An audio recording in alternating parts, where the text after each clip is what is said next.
Oi, pessoal, como é que vocês estão? Tudo bem? Bom, a gente vai dar continuidade ao conceito de sistema nervoso e simetria. Então, só lembrando para vocês que a simetria ela é o crescimento do indivíduo. Esse crescimento do indivíduo ele é dado de duas maneiras, né? Ou a simetria bilateral ou a simetria radial, tá? Existem aqueles organismos, e na verdade não é aqueles. Existe, na verdade, um organismo, que são os poríferos, que não apresentam essa simetria, ou seja, não apresentam essa característica de ter crescimento ordenado. Então, eles têm um crescimento desordenado. E você tem a simetria radial, e você tem uma outra simetria radial, que é um pouco especial, que ocorre em equinodermos, que são as estrelas do mar. Essa se dá pelo fato de crescer em 5 lados, ou seja, cresce em 5 direções. Na simetria radial, normalmente você tem o crescimento em apenas 4 vertentes, que é uma característica, tá? E na simetria bilateral, você tem o crescimento de lado a lado, né? Então, do lado esquerdo e do lado direito, posicionando o nosso corpo na região frontal ou anterior e na região posterior ou dorsal, tá? Isso se dá porque a nossa essa parte ela é extremamente importante na criação e no desenvolvimento de uma estrutura que é chamada de neurônio. O neurônio, ele é uma célula responsável pela transmissão do impulso nervoso, tá? E o impulso nervoso, como eu disse em aula, ele sempre se propaga na mesma direção e sentido, ou seja, corpo celular, né, dendrito, corpo celular e axônio.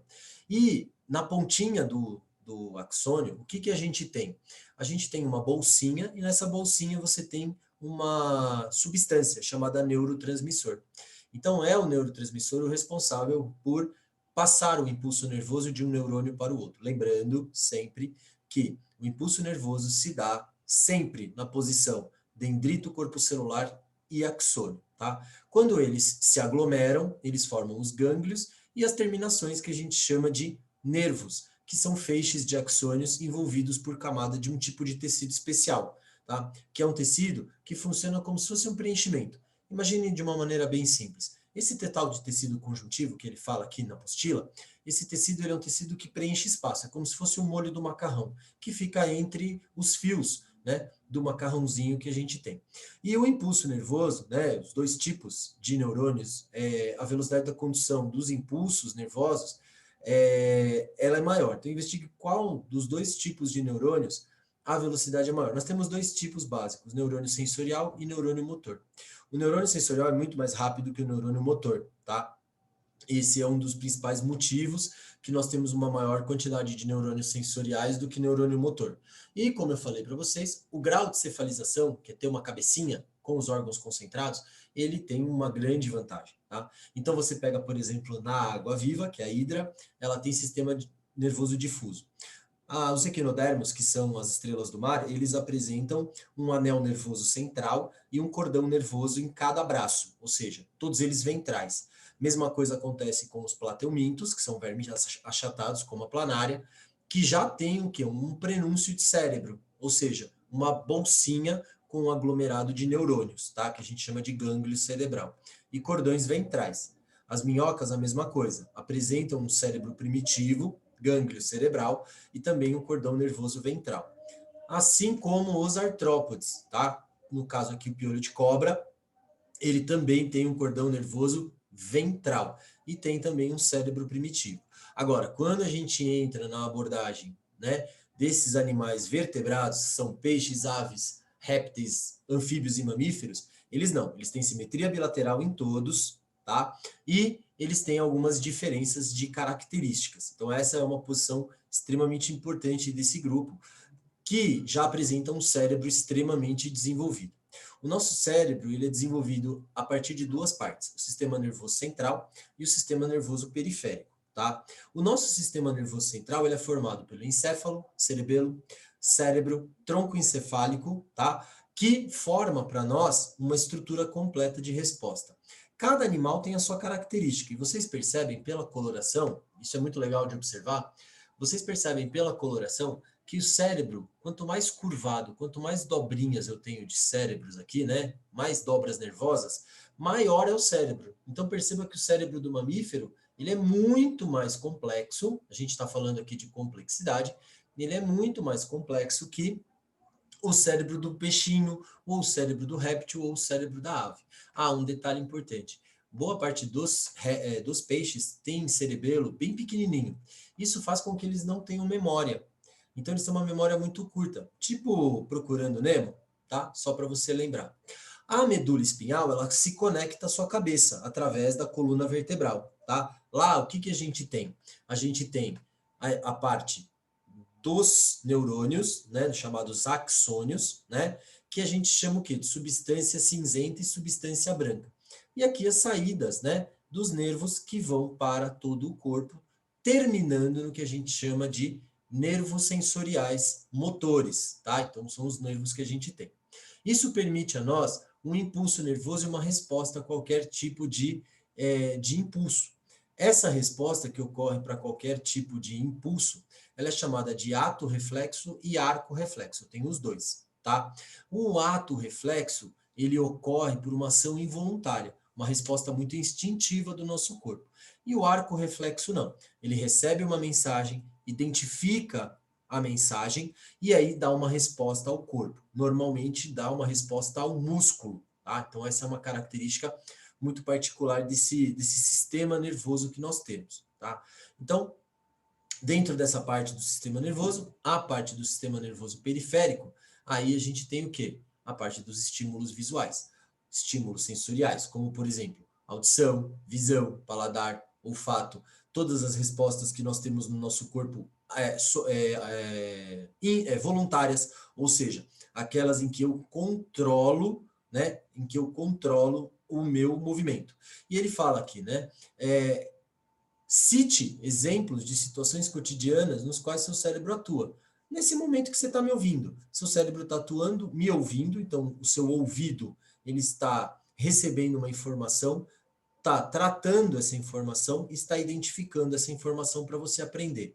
Você vai guardar essa informação no seu cérebro. Ponto, né?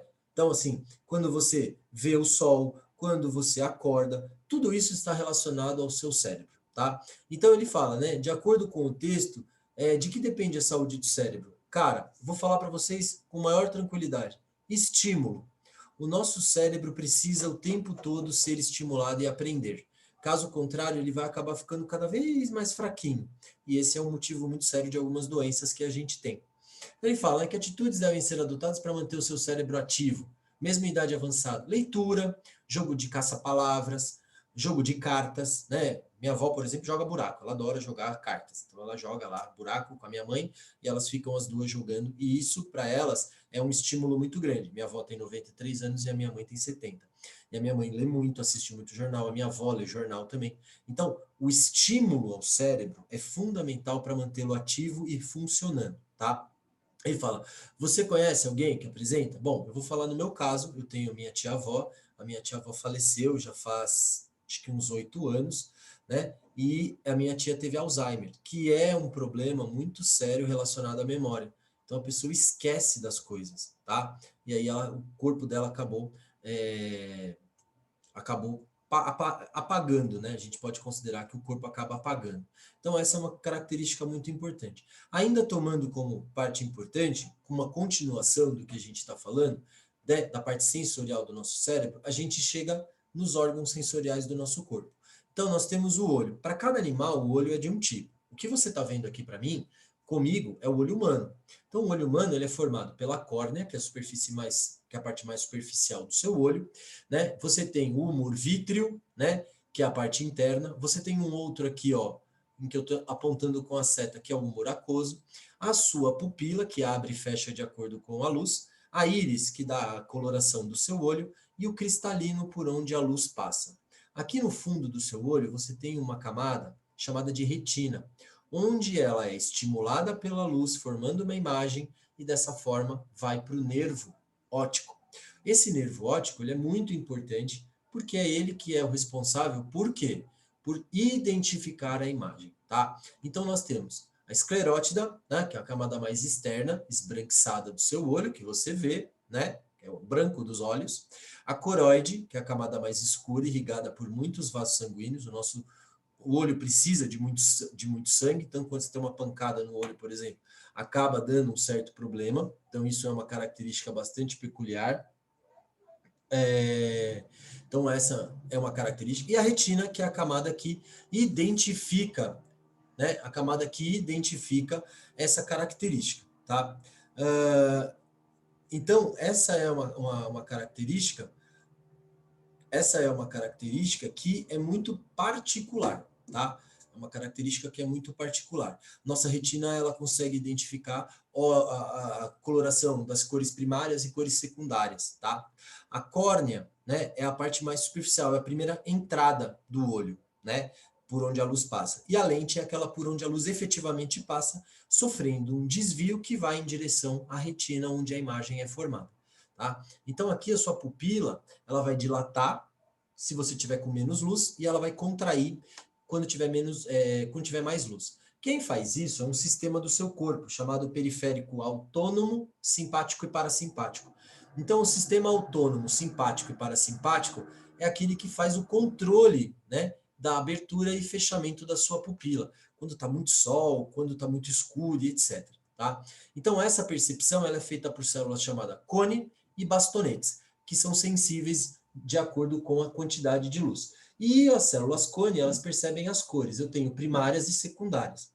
Quem atua sobre a percepção das cores é uma vitamina que é bastante importante, né? Que é a vitamina A, que invariavelmente a sua mãe acaba falando para você comer, precisa comer cenoura, principalmente vegetais laranjas, verdes, desculpa, laranja, vermelho, vermelho escuro, esses têm bastante vitamina A, que é muito importante para o bom funcionamento não só dos ossos, como também dos olhos, tá?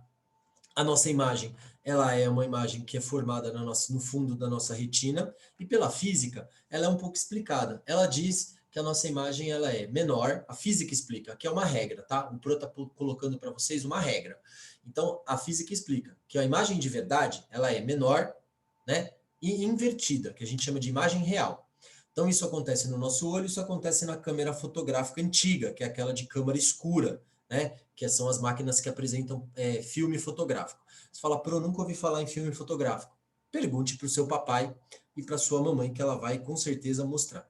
E nós temos algumas anomalias na nossa visão, como, por exemplo, miopia, hipermetropia, astigmatismo e presbiopia, que são anomalias que o nosso olho tem, né? Então, aqui mostrando a miopia, a imagem forma antes da retina, usa uma lente corretiva, né? Que é uma lente divergente, né? A hipermetropia usa uma lente convergente, a imagem ela fica bem longa, e você não dá para ver aqui, mas se a imagem aqui a cristalino é um pouco mais gordinho, aqui o cristalino é um pouco mais fininho, por isso que a imagem forma antes. Então você usa uma lente corretiva. E o astigmatismo, que causa o embaçamento da vista. Então você usa uma lente que apresenta uma curvatura muito semelhante à do seu olho. E aí ele vai fazer o ajustamento para você poder enxergar. E por último, a presbiopia, chamada de vista cansada, e aí ela ocorre após os 40. Vixe, eu tenho 40. Sei não. Bom, eu não tenho vista cansada, eu tenho só cansaço mesmo. Mas, invariavelmente, eu tenho que pensar, eu tenho que começar, eu tenho que ir, né, a um oftalmologista para poder fazer essa verificação, para ver se está tudo certinho com meus olhos, né? Então, sempre visite pelo menos uma vez por ano um oftalmologista, né? E dessa forma, eu consigo, né, ter uma noção do que está acontecendo. Então, isso é uma característica bastante importante para que o nosso olho seja saudável. Então, alimentação saudável, né? Alimentação saudável e também, né, de repente, a visita ao oftalmologista. Então, ele fala, né, quando estamos viajando à noite, o carro bate um farol alto na gente, né, o nosso olho fica ofuscado. Por que ele fica ofuscado? Por causa da grande quantidade de luz num curto espaço de tempo, tá? Então, o nosso olho ele demora um tempo para alguns segundos para se adaptar. Então, isso, inclusive, causa muitos acidentes na estrada, principalmente aquelas de mão dupla. E aí, aqui ele fala, né, que se uma criança fosse daltônica, que tipo de imagem ela veria, né? Então, assim, se você for daltônico, você está vendo o número, né, 84, né? Se você não fosse daltônico. Porque se você for daltônico, você vai ver o número 74. Então, o daltônico ele vai enxergar aqui, ó, 71. Eu estou enxergando aqui, ó, 80 e aqui, ó, 84, tá? Então, é uma característica muito particular. Ele fala que a miopia é uma anomalia. Ele fala a imagem que deveria ser formada na retina acaba se formando antes. A gente fala antes que é uma expressão física, né? Identifica o tipo adequado de lente. A lente é divergente. Eu até brinco que quem tem miopia não vê bicho. Mas fala, como assim não vê bicho? Lógico que vê. É porque a lente é divergente e não de ver bicho. Brincadeiras, desculpa. Mas você usa a lente adequada, é uma lente divergente. Aí ele fala, comparando a máquina com filme fotográfico, podemos relacionar com as estruturas do olho. Então, o registro da imagem é na retina, né? Na máquina fotográfica é o filme. O controle da luz é o cristal, é a pupila, né? Na máquina fotográfica é o orifício. E o foco da imagem, ele é os nossos músculos do olho, e no caso da máquina fotográfica é o micrômetro, que é chamado de micrômetro. Depois você alinha. Então aqui você observa uma imagem desfocada, então você tem duas imagens, né, uma anomalia visual exemplificada, ela é, né, o astigmatismo, né, e aqui uma visão normal. Então ele tem que usar, vamos voltar aqui para você ver a lente, que é bem legal da gente ver, ó. Então você tem que usar que tipo de lente, né? Então você vai usar o quê? Então a correção é feita com lentes cilíndricas. Essa lente ela é biconvexa, tá vendo? Ó? Ela é biconvexa, ela é voltada para os dois lados, ó, para o mesmo lado. Então se usa uma lente biconvexa para poder se enxergar ou melhorar a visão de uma pessoa com presbiopia. Já no caso da orelha, né, da audição humana, nós temos três partes: orelha externa, orelha média e orelha interna. Lá na orelha média, né, a gente tem o tímpano, que é uma camada bem fininha que fica estimulada até essa camada poder vibrar, e aí ela vai chegar ao ouvido interno, né, através dos três menores ossos do nosso corpo: bigorna, estribo e o martelo, tá? Eles vibram e eles acabam estimulando a cóclea e esses canais semicirculares.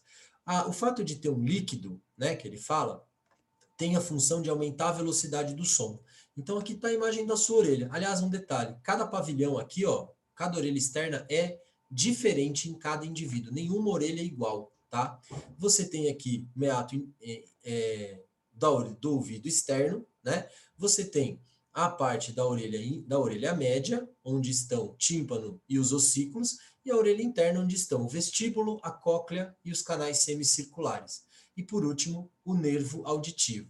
Então, essa alta vibração que ocorre da passagem do som através do tímpano, vibrando os ossinhos, chegando aos líquidos, isso aumenta demais a velocidade. E por esse motivo a gente consegue ouvir. A velocidade do som ela é de mais ou menos 340 metros a cada segundo. Então, o som viaja a uma velocidade de 340 metros por segundo. E a luz, ela viaja a 300 mil quilômetros por segundo. Então, por isso que normalmente a gente vê a imagem primeiro e depois ouve o som, por exemplo, dos fogos. A visão, ela está associada à região occipital, que é aqui a nuca, tá? Perto do cerebelo, onde a gente tem a maior lembrança principalmente de sons e imagens, tá? Já no caso do olfato e paladar, eles trabalham juntos, com receptores, que são células químicas, que percebem, né, que percebem a presença de partículas de cheiro, calor e etc., que são capturadas pelas cavidades nasais. No caso da língua, ela tem as chamadas papilas gustativas, que percebem o doce, o amargo, o azedo, o salgado e o delicioso. Agora a gente tem um quinto, que é chamado de umami.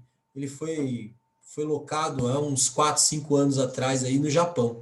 Então, ele resulta da presença de um açúcar, né, chamado glutamato monossódico, tá? Que é encontrado em alimentos ricos em proteínas, como fungos, vegetais, tomate e aspargo. Acho que é por isso que eu amo tomate.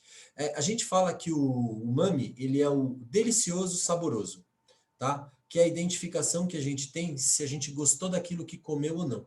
Agora, quando você está resfriado, já respondendo essa pergunta, quando você está resfriado, existe a produção de uma substância e essa substância, ela acaba, de certa forma, bloqueando esses receptores. E aí a gente não consegue sentir o cheiro nem o gosto da comida. Então, às vezes, acontece da pessoa ingerir uma comida estragada porque ela está gripada. Ela não percebe o cheiro desagradável, né? Pessoas que têm rinite têm muita dificuldade de sinusite, têm muita dificuldade de perceber cheiros, porque é produzido um muco, né? Essa coisa que sai do nariz, a coriza, ela é produzida e ela fica acumulada ali, ok? No caso da pele, a pele é o maior órgão do nosso corpo, tá? E ela é formada por inúmeros órgãos sensoriais. Nossa pele é fundamental para perceber todo o nosso corpo. E ela tem várias terminações nervosas, ela regula a temperatura do nosso corpo, porque a gente sua, né? Ela tem terminações que percebem o calor, o frio, o toque, a pressão forte, o toque de leve, que é aquele, né? Ela tem músculos que aumentam a posição do pelo, que a gente chama de músculos eriçadores de pelo. Ela tem as glândulas de suor, as glândulas sebáceas que mantêm a pele úmida, né? Então não é o suor que mantém a pele úmida, e sim uma cera produzida pelo nosso corpo, tá? Então ele fala, né, descreva o caminho percorrido pelas ondas até chegarem à orelha interna. Então ela vai entrar pela orelha externa, né? O som passa pela orelha externa, vibra no tímpano, nos ossículos, bate na cóclea, os canais semicirculares até chegar ao nervo auditivo. Como ocorre a identificação de substâncias químicas no processo de gustação e olfação? Através das substâncias, através de estruturas chamadas receptores químicos ou quimiorreceptores, células olfativas e papilas gustativas, né? Então, olfativas, células olfativas e papilas gustativas. Ele diz que as papilas, elas apresentam esses sensores espalhados por toda a língua, capazes de identificar vários sabores. Como chamam esses sensores? Papilas gustativas e os tipos de sabores: azedo, amargo, doce, salgado e umami. Esses são os tipos de sabores, tá? Por meio da pele, podemos receber vários estímulos. Dê exemplos de estímulos e explique como eles são traduzidos. Então, quais são os estímulos? O calor. O calor ele é recebido por um órgão sensorial. E aí ele vai produzir, por exemplo, uma identificação que o seu cérebro vai falar, olha, está quente. Automaticamente, o que o seu corpo faz? Começa a suar. Ah, tá frio. Então, os seus vasos sanguíneos se contraem.